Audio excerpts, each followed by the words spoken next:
Welcome to learn together. मैं हूं संजना और हम लोग देख रहे हैं बीपीएससी शिक्षक भर्ती 2.0 को। तो बीपीएससी भर्ती 2.0 में जल्दी ही इसका वैकेंसी आने वाला है और हम लोग उसके लिए पहले से ही प्रिपरेशन स्टार्ट कर रहे हैं, क्योंकि जैसे ही वैकेंसी आएगी वैसे ही एग्ज़ाम स्टार्ट हो जाएगा और हमें प्रिपरेशन का टाइम नहीं मिलेगा। तो इसलिए हम लोग अपने प्रिपरेशन को पहले से ही स्टार्ट कर रहे हैं। तो यहाँ पर हम लोग देखेंगे अपने प्रश्नों को। तो प्रश्न हमारा है यहाँ पर, तो यहाँ पर हमारा प्रश्न है, प्रश्न क्या है कि बिंबिसार ने अपने राजवैद्य जीवक को कहाँ के राजा की चिकित्सा के लिए भेजा था। बिंबिसार ने अपने राजवैद्य जीवक को कहाँ के राजा की चिकित्सा के लिए भेजा था। तो सबसे पहले हम लोग देखेंगे कि बिंबिसार जो था ये किस राजवंश का था। तो बिंबिसार किस राजवंश का था, इस चीज़ को सबसे पहले बताना है। तो बिंबिसार जो था ये हर्यक वंश का शासक था और हर्यक वंश का संस्थापक भी था। हर्यक वंश की स्थापना बिंबिसार ने की थी, तो ये हर्यक वंश का था।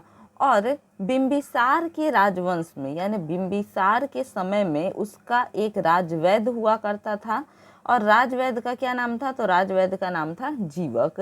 बिंबिसार के दरबार में उसका राजवैद्य हुआ करता था जिसका नाम क्या था, जीवक था।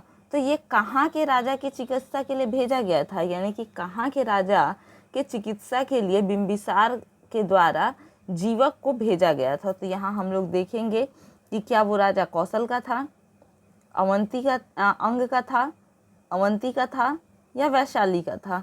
कहाँ का था शासक, तो ये जो शासक था ये अवंती का था। कहाँ का था, अवंती का था। तो इससे एक चीज़ और सामने निकल करके आता है कि बिंबिसार का अवंती के साथ में अच्छे संबंध थे, तभी तो वो अपने राजवैद्य को वहाँ पर भेजेगा। तो यहाँ पर हो जाएगा कि बिंबिसार ने अपने राजवैद्य जीवक को अवंती के राजा की चिकित्सा के लिए भेजा था। पांड्य वंश का प्रमुख केंद्र कौन सा था। यहाँ पर पांड्य वंश का प्रमुख केंद्र बताना है। तो यहाँ पर हम लोग देखेंगे कि क्या ये मालाबार था, मदुरई था, तंजौर था या उपर्युक्त में से सभी था। इनमें से क्या था। तो पांड्य वंश का जो प्रमुख केंद्र था वो कौन सा था, तो मदुरई था। कौन सा था, मदुरई था। और यहाँ पर देखेंगे कि मदुरई जो है, तो ये मदुरई कहाँ पर है, तो मदुरई कहाँ पर है, तो ये तमिलनाडु में है। कहाँ पर है मदुरई, तो मदुरई जो है ये तमिलनाडु में स्थित है। सिंधु सभ्यता के निवासी सोना चांदी कहाँ से मंगाते थे। तो सिंधु सभ्यता के जो लोग थे, जो निवासी थे, ये लोग सोना चांदी कहाँ से मंगाते थे, तो क्या अफ़गानिस्तान से मंगाते थे, यूनान से मंगाते थे, फ्रांस से मंगाते थे या मिस्र से मंगाते थे। तो ये लोग जो थे ये सोना चांदी कहाँ से मंगाते थे, तो सिंधु सभ्यता के निवासी जो थे ये अफ़गानिस्तान से सोना चांदी मंगाते थे। कहाँ से, तो अफ़गानिस्तान से ये लोग सोना चांदी मंगाते थे। राइट आंसर ऑप्शन ए है। कनिष्क के संबंध में निम्न में से कौन सा कथन सत्य है।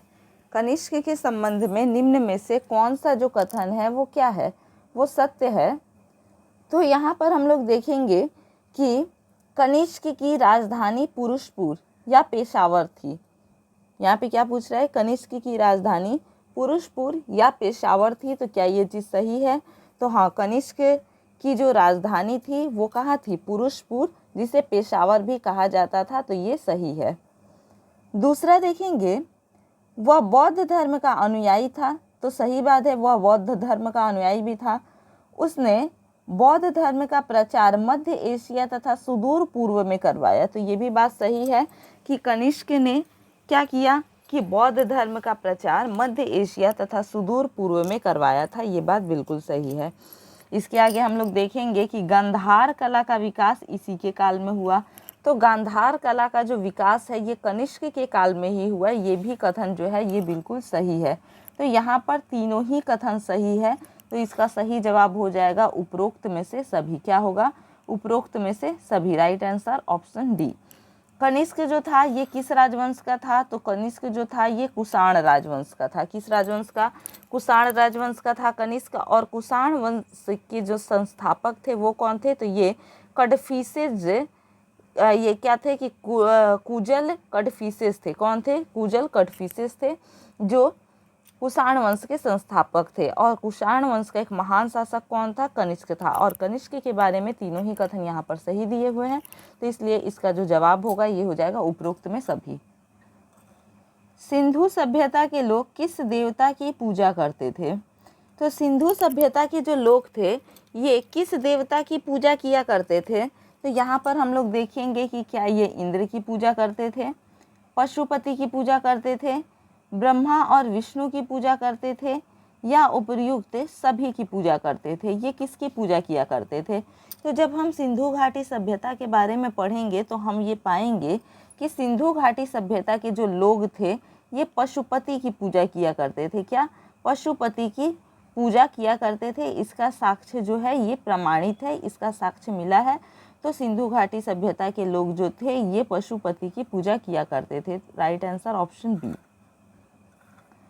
दहेज प्रथा पर रोक लगाने हेतु दहेज निरोधक अधिनियम कब लागू किया गया? दहेज प्रथा पर रोक लगाने के लिए दहेज विरोधक अधिनियम जो है ये कब लागू किया गया? तो ये कब किया गया? 1 जनवरी 1961 को, ठीक है। इसके बाद से 1 अप्रैल 1961 को, 5 जून 1961 को, या 20 मई 1961 को। क्या बोल रहा है कि दहेज प्रथा पर रोक लगाने हेतु देश में दहेज निरोधक अधिनियम कब लागू किया गया? तो एक चीज़ तो यहाँ पर ध्यान में बैठा लेना है कि दहेज निरोधक अधिनियम जो है ये 1961 में ही लागू किया गया है। कब किया गया है? 1961 में लागू किया गया है, क्योंकि यहाँ पर चारों ऑप्शन जो है वो क्या है? 1961 का ही है। तो इतना ध्यान रखना है कि जो दहेज अधिनियम में दहेज निरोधक अधिनियम जो है ये 1961 में लागू किया गया।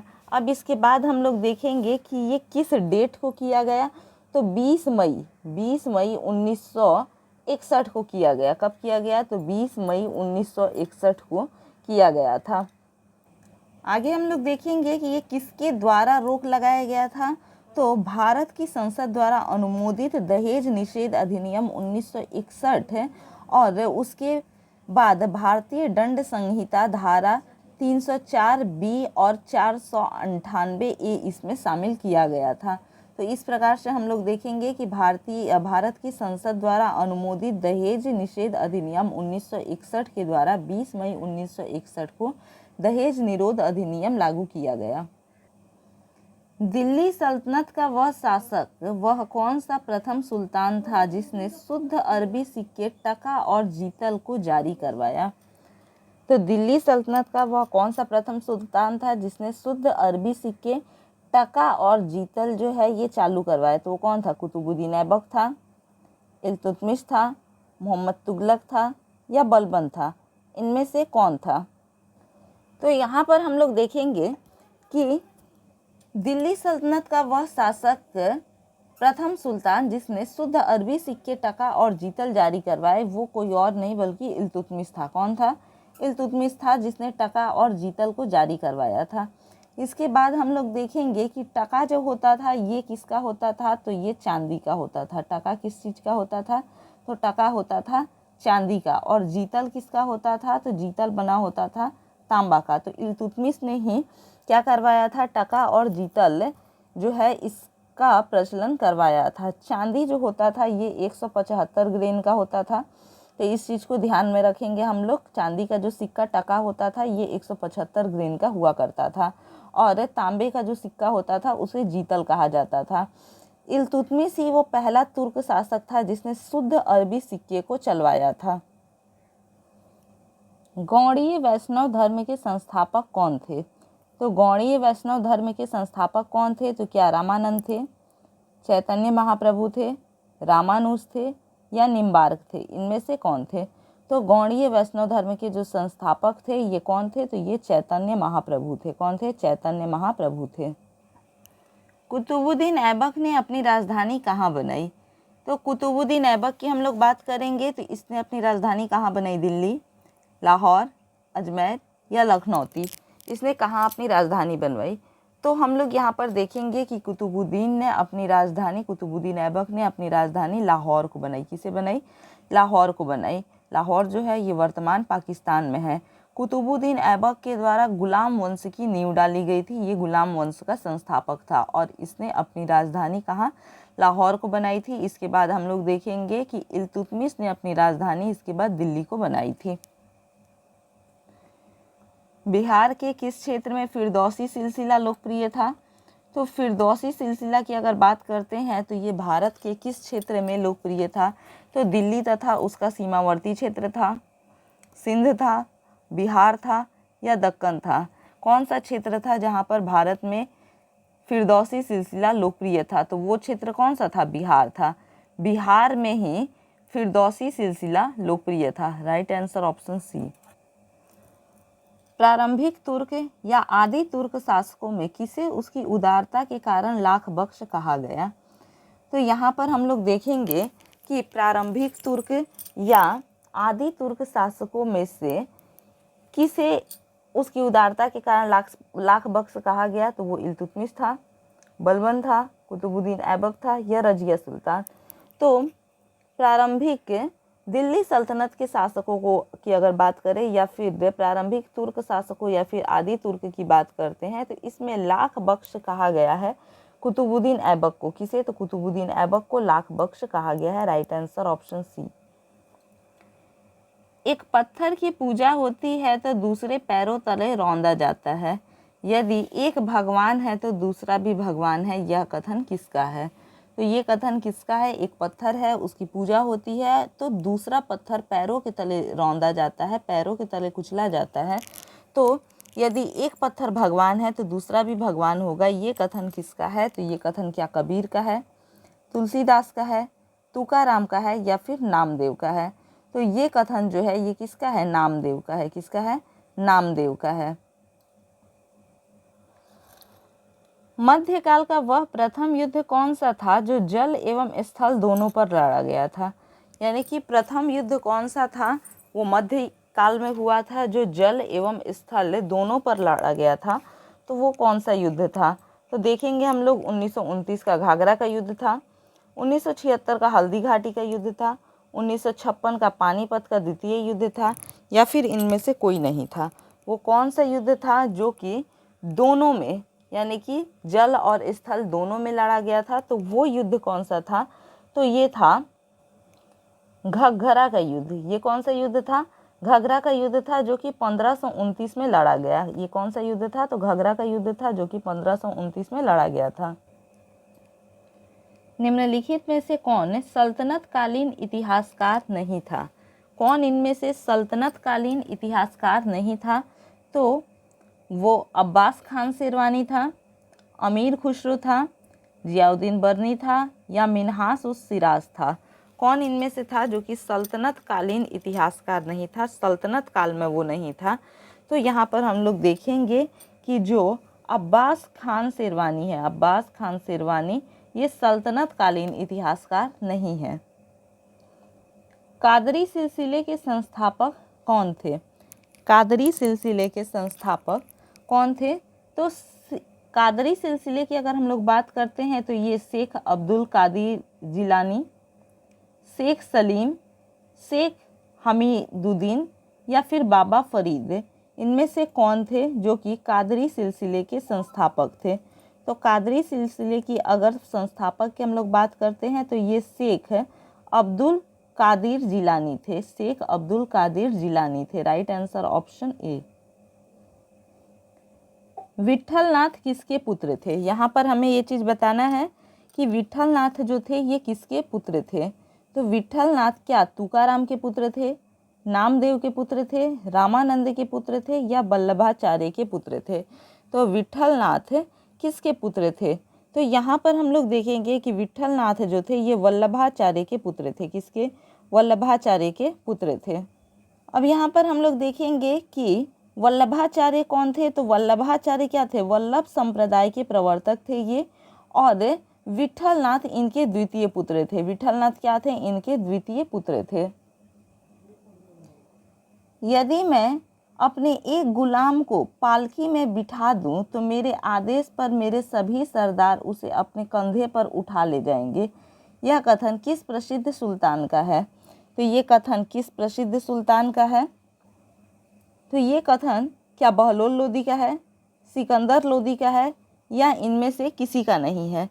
तो हम लोग देखेंगे कि कथन क्या है कि यदि मैं अपने एक गुलाम को पालकी में बिठा दूं, किसे पालकी में बिठाने की बात हो रही है, तो गुलाम को, तो गुलाम को यदि मैं पालकी में बैठा दूं तो मेरे आदेश पर मेरे सभी सरदार उसे अपने कंधों पर उठा ले जाएंगे। यानी कि इसने अपने शासन पर अपने वर्चस्व को बताया था। तो ये कथन ने किस प्रसिद्ध सुल्तान का है? तो ये कथन जो है ये सिकंदर लोदी का है। किसका है? सिकंदर लोदी का ये कथन है। Right answer option B. Vitthal या विठोला को किसका अवतार माना जाता है? किसका अवतार माना जाता है? विट्ठल या विठोला को किसका अवतार माना जाता है? तो क्या विष्णु का माना जाता है, शिव का माना जाता है, राम का माना जाता है, या कृष्ण का माना जाता है? इन्हें किसका अवतार माना जाता है? तो विट्ठल स्वामी या फिर विठोला को यहाँ हम लोग देखेंगे कृष्ण का अवतार माना जाता है। किसका? कृष्ण का। ध्यान रहे यहाँ पर विष्णु और राम भी दिया हुआ है, तो इसमें कंफ्यूज नहीं होना है।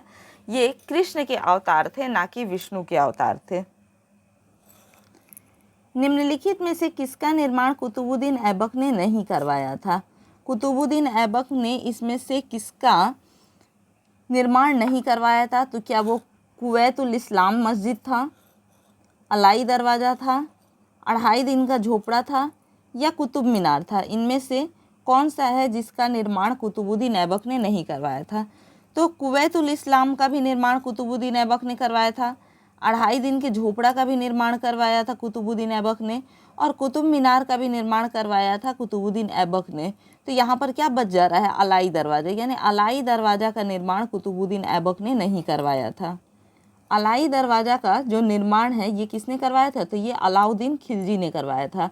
अलाई दरवाज़ा का निर्माण किसने करवाया था? तो अलाउद्दीन खिलजी ने करवाया था।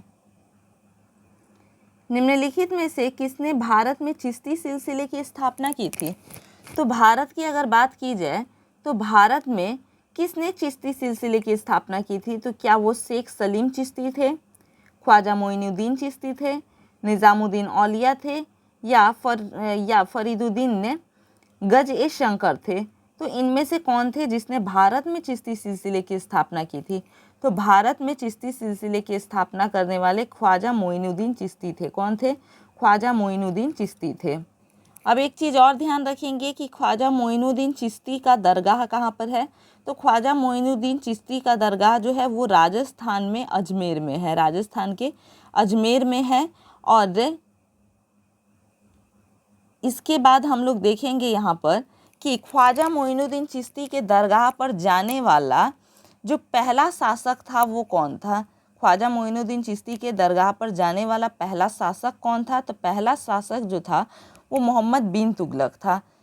ख्वाजा मोइनुद्दीन चिश्ती के दरगाह में जाने वाला जो शासक था वो पहला कौन था? तो ये मोहम्मद बिन तुगलक था। तो हम लोग देखेंगे क्या क्वेश्चन हमारा हुआ कि भारत में चिश्ती सिलसिले की स्थापना किसने की या शुरुआत किसने की? तो ख्वाजा मोइनुद्दीन चिश्ती ने की। ख्वाजा मोइनुद्दीन चिश्ती का दरगाह कहाँ पर है? तो ये अजमेर में है, जो कि राजस्थान में है। और इसके बाद हम लोग देखेंगे कि इनके दरगाह पर जाने वाला प्रथम शासक कौन था? तो वो मोहम्मद बिन तुगलक था। दिल्ली पर तैमूर लंग के आक्रमण का प्रमुख प्रभाव क्या पड़ा? दिल्ली पर तैमूर लंग के आक्रमण का प्रमुख प्रभाव क्या पड़ा? तो भारत में मंगोल शासन स्थापित हो गया। भारत में क्या हो गया? मंगोल शासक स्थापित हो गया। तुगलक वंश का पतन हो गया। इस्लाम भारत का धर्मराज घोषित हो गया, या इनमें से कोई नहीं?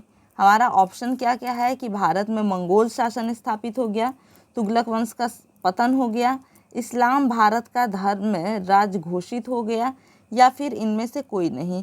तो हमारा जो सही जवाब होगा कि दिल्ली पर तैमूर लंग के आक्रमण का प्रमुख प्रभाव क्या पड़ा? तो यहाँ तुगलक वंश का पतन हो गया। क्या हो गया? तुगलक वंश का पतन हो गया। Right answer option B. Taimur Lang जो है ये समरकंद का शासक था। तैमूर लंग कहाँ का शासक था? तो ये समरकंद का शासक था। और इसके बाद हम लोग देखेंगे कि ये खुद को चंगेज खां के वंशज होने का दावा करता था, लेकिन ये असल में क्या था? असल में ये एक तुर्क था। तैमूर लंग जो था वो हिंदुस्तान कब आया था? तो 1336 से लेकर के 1405 के बीच में। कब से कब तक? तो 1336 से लेकर के 14 से 5 ईस्वी के बीच में तैमूरलंग भारत में आया था। भारतीय इतिहास में 1527 ईस्वी क्यों प्रसिद्ध है? भारतीय इतिहास में 1527 ईस्वी क्यों प्रसिद्ध है? तो क्या ये इब्राहिम लोदी तथा बाबर के युद्ध के कारण प्रसिद्ध है, राणा सांगा तथा बाबर के युद्ध के कारण प्रसिद्ध है, हुमायूं तथा शेर शाह के युद्ध के कारण प्रसिद्ध है, या पानीपत के तृतीय युद्ध के कारण प्रसिद्ध है? किस कारण से ये प्रसिद्ध है? तो हम लोग देखेंगे यहाँ पर कि भारतीय इतिहास में 1527 जो है ये किस कारण से प्रसिद्ध है? तो ये प्रसिद्ध है राणा सांगा तथा बाबर के युद्ध के लिए। क्या? राणा सांगा तथा बाबर के युद्ध के लिए। और ये युद्ध किस नाम से जाना जाता है? तो ये युद्ध खानवा के युद्ध के नाम से जाना जाता है, जो कि 1527 में राणा सांगा और बाबर के बीच हुआ था। तो right answer option B. Vikramanka देव चरित पुस्तक के लेखक कौन है? तो विक्रमांक देव चरित पुस्तक के जो लेखक हैं वो कौन है? तो वो कौन हो सकते हैं? ऑप्शन देखेंगे यहाँ पर। क्या कल्हण है, विल्हण है, हर्ष है या जयचंद है? इनमें से कौन हो सकते हैं? तो हम लोग देखेंगे कि विक्रमांक देव चरित पुस्तक के जो लेखक हैं वो कौन है? ये विल्हण है। कौन है? विल्हण है। विल्हण जो है वो एक कश्मीरी कवि हैं। कौन है? कश्मीरी कवि थे और ये 11वीं शताब्दी के कश्मीरी कवि रहे हैं। कब के? तो 11वीं शताब्दी के कश्मीरी कवि रहे हैं। विल्हण के द्वारा विक्रमांक देव चरित पुस्तक लिखा गया।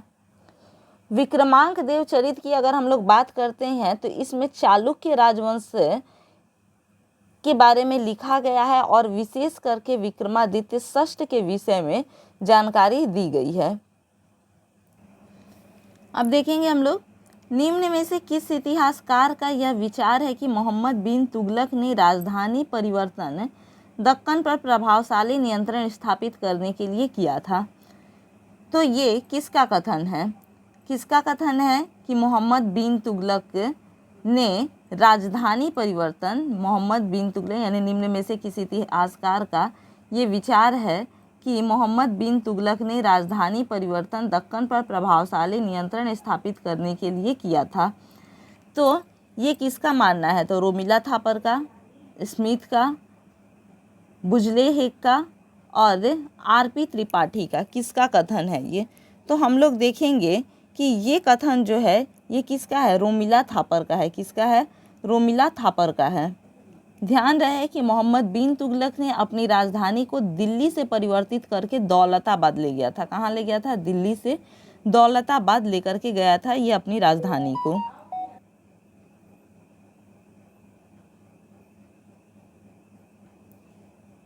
अगला देखेंगे हम लोग यहाँ पर। अगला है कि निम्न में से, अगला क्या है कि निम्न में से कौन सा एक असंगत है? इसमें बताना है कि इनमें से असंगत कौन सा है।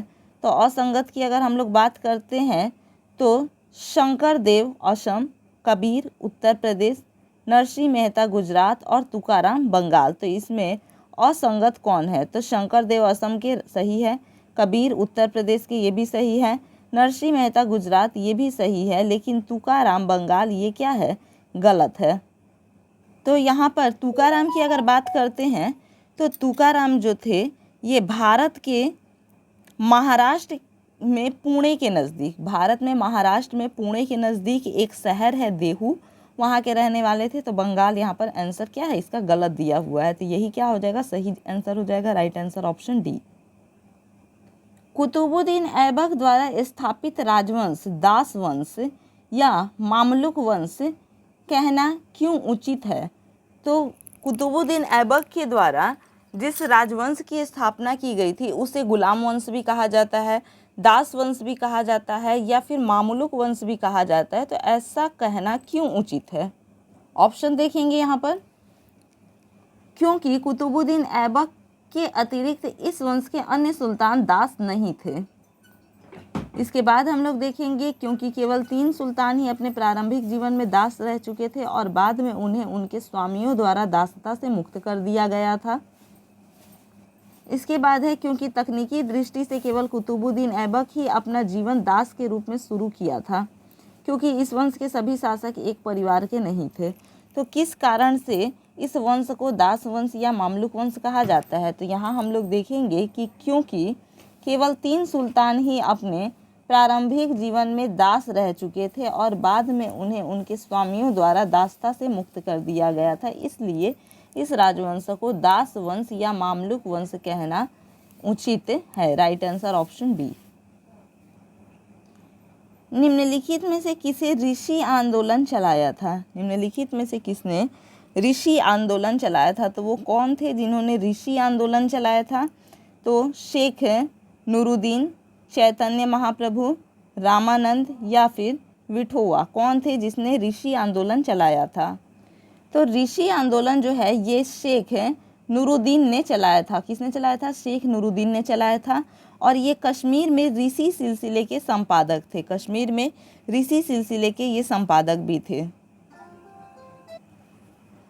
बाबा रामचंद्र ने कहाँ पर किसानों को संगठित किया? तो बाबा रामचंद्र ने किसानों को कहाँ पर संगठित किया? तो यहाँ पर हम लोग देखेंगे ऑप्शन, क्या अवध में, बिहार में, बंगाल में या आंध्र प्रदेश में? तो बाबा रामचंद्र ने किसानों को संगठित किया कहाँ पर? अवध में किया। कहाँ पर किया? अवध में किया। तो राइट आंसर ऑप्शन ए। तो एक चीज़ को ध्यान में रखेंगे कि बाबा रामचंद्र जो थे ये एक भारतीय ट्रेड यूनियनवादी थे जिन्होंने 1920 और 1930 के दशक में जमींदारों के उत्पीड़न के खिलाफ लड़ने के लिए अवध यानी कि भारत में क्या किया था कि किसानों को संगठित किया था। 1947 ईस्वी में भारतीय नौसेना के नाविकों ने कहाँ विद्रोह किया था? तो भारतीय नौसेना के नाविकों ने क्या कोलकाता में विद्रोह किया था, मद्रास में किया था, विशाखापट्टनम में किया था या फिर मुंबई में किया था?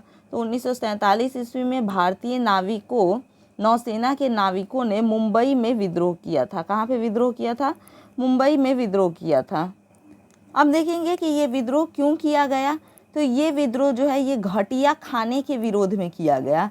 उन्हें खाना अच्छा नहीं प्राप्त होता था, तो इसलिए घटिया खाने के विरोध में ये विद्रोह किया गया। और ये किसके विरुद्ध था? तो ये अंग्रेज़ों के खिलाफ बगावत थी। अंग्रेज़ों के खिलाफ ये विद्रोह किया गया था।